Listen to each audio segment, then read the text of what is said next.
Hi, tonight we're going to talk about soulmates. Soulmate is a person we have an honest, direct link with and a deep connection of two souls, where there are no boundaries.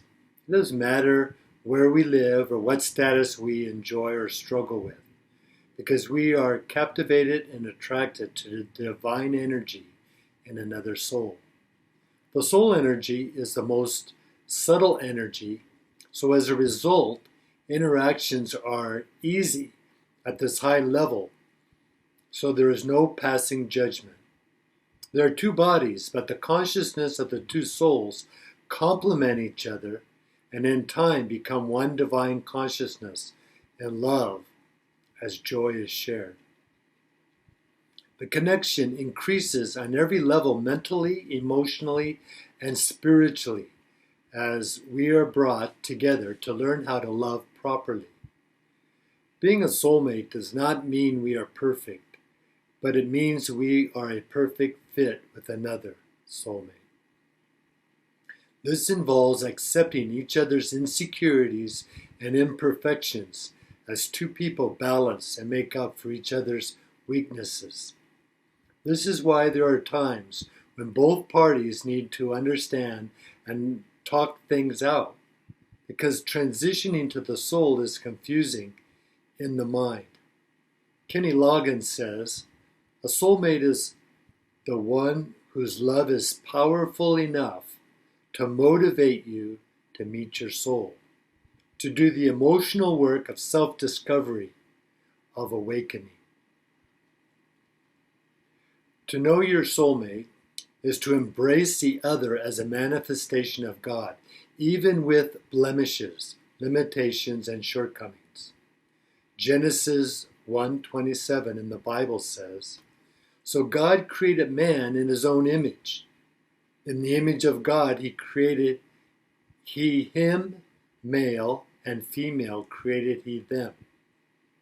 This says that our body, male or female, is a sacred image of God, even with weak spots and frailties. Because our mission is not to define God, because we can't do that. But the aim is to expand our consciousness to become aware of God's indwelling spirit, which we Christians label the divinity within.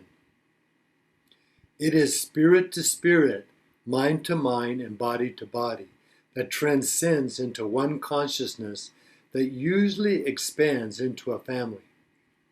The family consciousness expands into a community, country, and eventually the world and universe. The two soulmates cause each other to feel the joy of unity as they become one, then share that love with others in the community, expanding their joy. Two bodies create one soul body, a divine connection that expands in love and consciousness to include eventually the whole world. It starts with a mental and physical union, but ends in a spiritual unity with everything, where diversity in mind and body become one. Love is the force that brings this unity, harmony, and balance that develops and expands over time. This changes our reality from the harshness of not being in unity to the joy of being connected in a consciousness that expands to include everything. It does not matter where we live or what we do, because love and unity puts a smile on our face, even when no one is around. Buddha said, he who experiences the unity of life sees his own self in all beings, and all beings in his own self, and looks at everything with an impartial eye. Being a soulmate is about unity in diversity, where our genuine self is revealed completely, authentic, accepted in unity, and not who we pretend to be in diversity. Each spirit loves and accepts the best and worst part in the other, helping each shed the worst part in a safe environment. The paradise that is created comes together. The mystic Thomas Merton said, We are already one. Thomas Merton is a Christian mystic, and he said, we are all one, but we imagine that we are not. And what we have to recover is our original unity. What we have to be is what we are. The Holy Spirit reveals to us our true self, so we can harmonize with it in the way we live, as it stirs up what we know, so we can let go and awaken. Our true self is not what we do. It is love, because love is who we are, and not something we do, because we awaken to love. We came from it and are restoring it.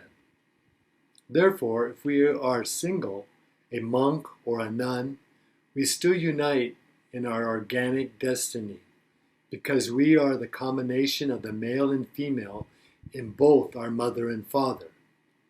So my mother and father both have male and female DNA, and I will take DNA from my mother and DNA from my father. From my father, I could even get female DNA. We have male and female DNA from both parents. So we can have male DNA from our mother and female DNA from our father. I would say we are attracted to the male or female that is inside us externally. We are destined with an invisible thread from the past and future in the present force field of love, where all is entwined. Nothing can tear our unity apart in the one consciousness, not time, the vastness of space or death. I lived as a monk and now as a married man, and they are both similar spiritual paths. So it does not matter which path you choose or I choose, because they both lead to unity in one universal consciousness. As a monk, we united the male and female in us to experience the yin-yang in our whole being. Whereas a married man or woman unites externally to the same thing. Mahatma Gandhi said, our ability to reach unity in diversity will be the beauty and the test of our civilization. Whether we experience our soul through our soulmate or alone with our male and female self does not matter, because both ways lead to becoming one with everything. To those seekers of the soul where unity is revealed, the detection of the oneness becomes their way of life, as they have found love rising from the one source. Love is not what we want it to be, and it is the harmony we experience in the present moment. A divine presence experienced in the space we live in that influences our life. When we are not happy, it is because we are not in alignment with our soul, so are out of harmony with the indwelling spirit of love in our life. When our problems in life are the same, but our response to them is different, then we know we are acting from the core of our being, listening to the voice of our soul.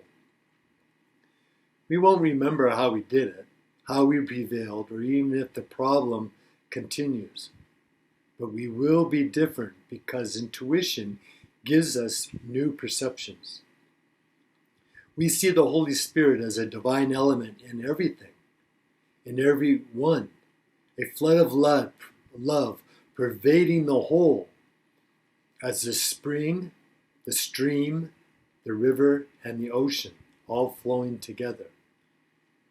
Our soul aids us to live in tune with this flow, not a striving, but a going with the flow, allowing love to transform us.